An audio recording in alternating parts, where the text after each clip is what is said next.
Polisi ungkap jejak kasus pembunuhan Vina hingga perburuan 3 tersangka DPO, masih ada di bawah umur. Polisi mengungkap jejak kasus alias asal-muasal kasus pembunuhan Vina di Cirebon 2016 silam. Selain itu, polisi juga menjelaskan soal satu di antara tersangka yang sudah ditahan berstatus di bawah umur hingga inisial 3 tersangka lain yang berstatus DPO. Mengutip Kompas.com pada 15/5, kabar itu disampaikan Kepala Bidang Hubungan Masyarakat Polda Jabar Kombes Jules Abraham Abbas dalam keterangannya, 15 Mei 2024. Jules menyebut bahwa kasus Vina berawal dari laporan Polres Cirebon Kota pada Agustus 2016. Berawal dari kasus kecelakaan, namun ada kecurigaan bahwa kasus Vina dan Eki ini adalah pembunuhan.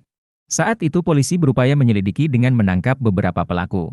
Sebelumnya dilaporkan kasus ini adalah kecelakaan, kemudian ada kecurigaan terhadap kasus ini bahwa korban yang 2 orang yaitu Saudara Eki dan Saudari Vina ini bukan meninggal karena kecelakaan melainkan pembunuhan, kata Jules dalam keterangannya, Rabu, 15 Mei 2024. Penyidikan pun akhirnya dilimpahkan dari Polres Kota Cirebon ke Polda Jabar sejak September dan proses penyidikan sampai November 2016. Hingga ditemukan 11 orang tersangka, di mana pengadilan memvonis 8 orang tersangka dan 3 masih dalam pencarian atau DPO.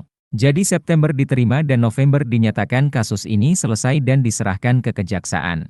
Kemudian kasus ini bergulir di pengadilan.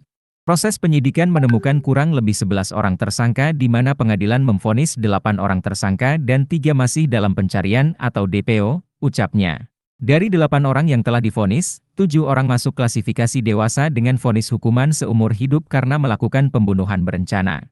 Sedangkan 1 orang divonis 8 tahun penjara karena masih di bawah umur dan masuk dalam perlindungan anak. Hingga kini, kepolisian masih berupaya mencari identitas ketiga tersangka lainnya dan telah mengeluarkan DPO terhadap ketiga orang tersebut. Pihaknya menyatakan bahwa identitas ketiga DPO berinisial Andi, Dani dan Pegi alias Perong. Kita ketahui dengan identitas yaitu Saudara Andi, Saudara Dani, Saudara PG alias Perong. Jadi untuk 3 orang ini, dilakukan upaya pencarian, ucapnya. Apakah itu nama asli atau samaran masih kami telusuri. Jika ada berita yang mengatakan bahwa identitas yang bersangkutan sudah diketahui dan kita tutup-tutupi itu tidak benar. Karena yang sesungguhnya korban adalah salah satu anak dari anggota kepolisian bukan pelaku, ucapnya. Jules mengimbau, jika masyarakat mengetahui keberadaan 3 DPO tersebut, dapat melaporkan ke kepolisian untuk dapat diproses dan diungkap seterang-terangnya. Download Tribun X sekarang, menghadirkan lokal menjadi Indonesia.